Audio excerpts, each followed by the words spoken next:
जय श्री हरि विष्णु। स्वागत है आपका हमारे चैनल टप्पू विद भक्ति में। हे भक्तों, माघ मास केवल एक महीना नहीं बल्कि पुण्य, तप और मोक्ष का द्वार है। जो मनुष्य माघ मास में श्रद्धा और नियम से व्रत, स्नान और दान करता है, उसके जीवन के समस्त पाप नष्ट हो जाते हैं।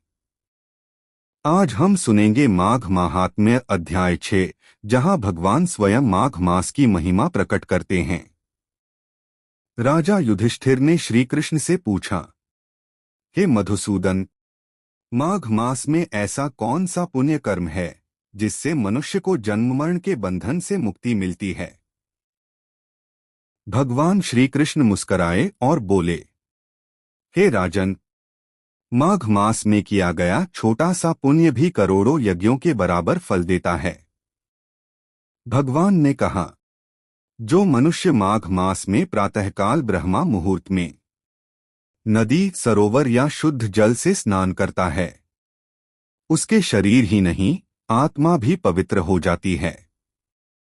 माघ स्नान से जन्मों के पाप नष्ट होते हैं, अकाल मृत्यु का भय समाप्त होता है और अंत में विष्णुलोक की प्राप्ति होती है।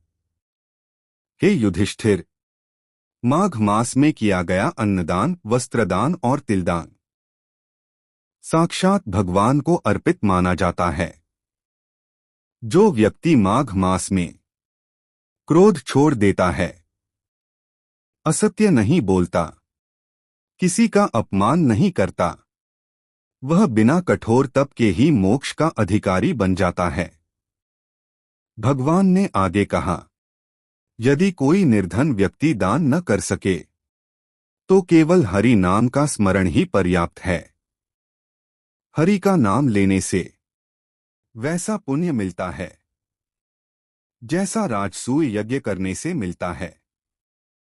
जो व्यक्ति श्रद्धा से इस अध्याय का श्रवण करता है, पाठ करता है या दूसरों को सुनाता है, उसके पितर तृप्त होते हैं और स्वयं भगवान विष्णु उसकी रक्षा करते हैं। हे भक्तों, माघ मास में किया गया पुण्य कभी व्यर्थ नहीं जाता। यदि जीवन में शांति चाहिए, यदि कष्टों से मुक्ति चाहिए, तो माघ मास को व्यर्थ न जाने दें। माघे स्नानं माघे दानं, माघे हरि नाम स्मरणं एव मोक्षस्य कारणम्।